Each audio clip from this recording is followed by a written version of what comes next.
Have you ever asked yourself how you can build mental toughness, how you can build mental resilience, how you can gain control of your mind and gain control of your thoughts? Well, look no further because I'm going to go ahead and tell you everything that you need to know. All right, so the main reason why I say things like men shouldn't cry, and at the end of the day, if you're a man, you can do whatever you want with your life. If you want to cry, go for it. But the reason why a man should not cry is because of the mental resilience aspect. If you see someone that is always crying, they're always sad about something and they always cry, what you need to understand about crying, and first of all, the whole thing about controlling your mind, controlling your thoughts, and self mastery is about getting to know who you are. And whenever you have weakness, strength, any moment, doubt, whatever the case may be, doubt, confidence, strength, weakness, anything that it is, it's about learning yourself, learning who you are, learning how is it that you react to certain things. What is it about this situation that makes you run to the drugs? What is it about this situation that makes you chase that woman? You have to learn who you are, okay? So the thing about what you need to understand about crying is a form of weakness. Whenever you feel like crying, you feel something, you feel a moment of weakness. And so, in that moment of weakness, you have two choices. You have the choice to let yourself cry, or you have the choice to not allow yourself to cry. And when you don't allow yourself to cry, and I'm not talking about if your family member dies, if your family member dies, listen, that's completely normal. That would happen to anyone. Anyone would feel like crying. But as a man, you cannot be crying. Why? Because you have responsibilities. And in order to strengthen your mind, what do you need to do? You need to resist. And what you need to understand is that in moments of weakness, the only way to gain strength is through resisting. The only way to strength is through resistance. Okay, you're not going to get stronger by giving in to that temptation, by giving in to that moment of vulnerability, that moment of weakness. If right now you want to become the best version of yourself as far as your body goes, if you want to become physically fit, if you want to become the best version of yourself that you've ever been in your life, then guess what?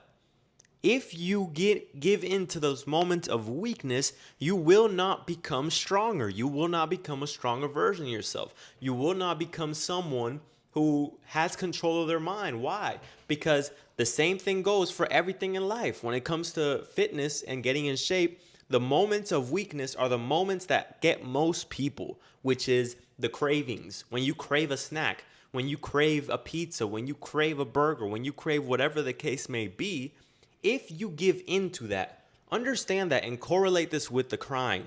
If you give into that moment of weakness, if you go ahead and let it take you wherever it wants to take you, you're not going to get stronger.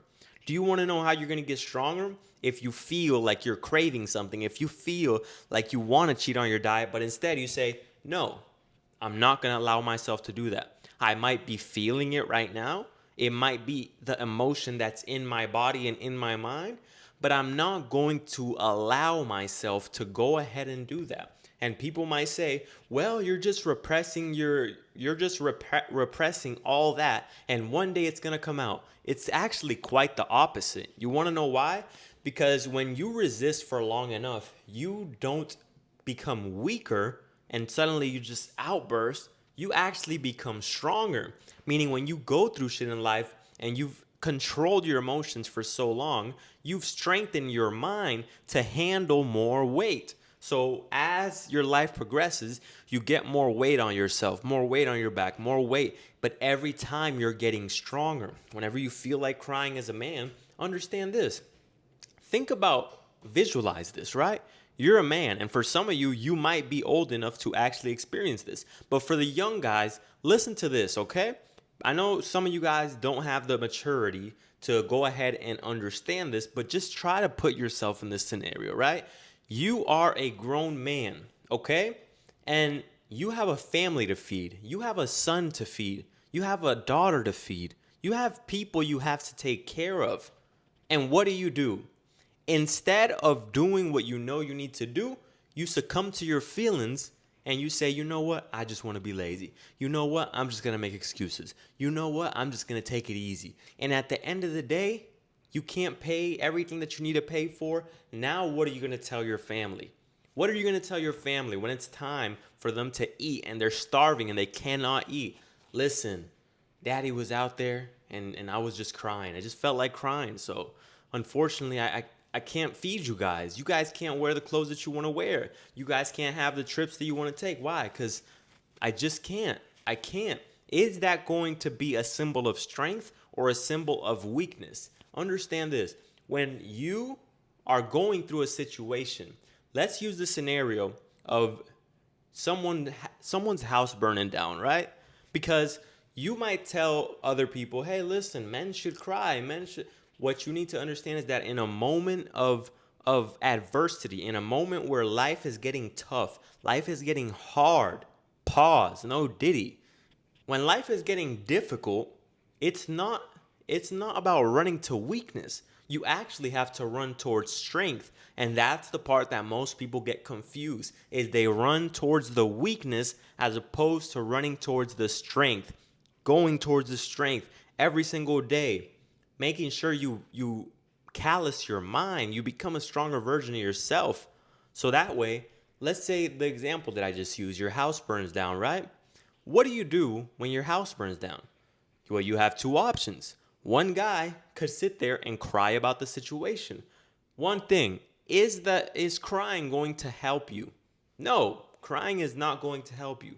Two, understand that when you are going through a difficult situation, nobody's going to wake up.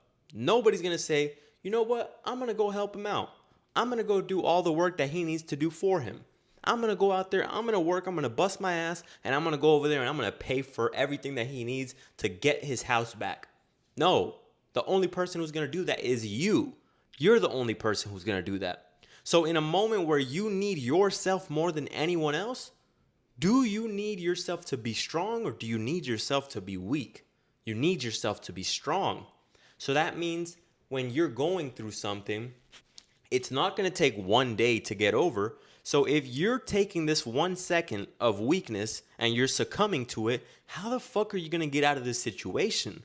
That's the big question. How are you going to get out of this situation if you're succumbing to weakness every moment you get? Because this situation is not going anywhere anytime soon. This situation is something that you have to grind, grit, push through, keep going, don't stop, so that you can get out the other side and get the result that you want. But how are you going to do that? By controlling your mind, controlling your thoughts, and not allowing yourself to go to weakness. Instead, go to strength. You know, there's strength in restraint. Meaning when you restrain yourself from crying, from succumbing to your emotions, you're actually gaining strength. You're actually becoming a stronger, more better version of yourself. Because how do you grow muscle in the gym? You have to resist, right? You're resisting the bar. Resistance grows the muscle because you have to resist. If you're quitting drugs or alcohol, and every time you have that craving, you say, you know what? I think I'm just gonna take the drugs again. You're succumbing to the weakness. You're not restraining yourself. You're not practicing resistance, okay? When I quit Percocets over 1,000 days ago, how did I do it? Because on the times, best believe it, there's plenty of times when I quit, I was like, you know what? I want to take it. I bet it feels good. I bet it feels so nice right now. I would feel on cloud nine. But how did I become a stronger version of myself? I resisted in those times when myself needed me. I needed myself. And I resisted. I resisted for me. I resisted to become a stronger version of myself. Because nobody's going to come save me at the end of the day. So think about that whenever you're feeling some sort of weakness, some sort of sad thoughts. Ask yourself, is this making me a better version of myself?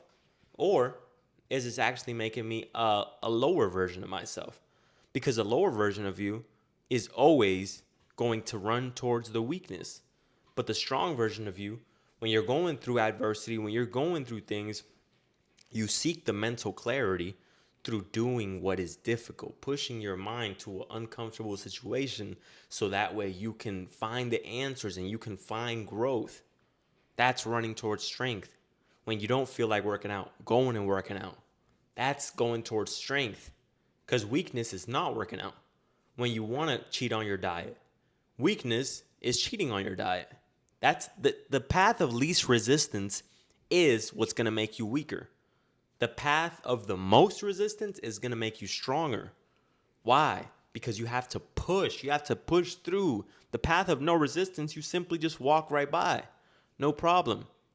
So whenever you feel like texting back an ex and you know it's a moment of weakness, how do you become stronger? By resisting that and going the opposite way as opposed to going with whatever it is telling you to do. So that's the video for today, guys. Remember, there's strength in restraint. When you restrain yourself from doing certain things, you're going to feel strength over time.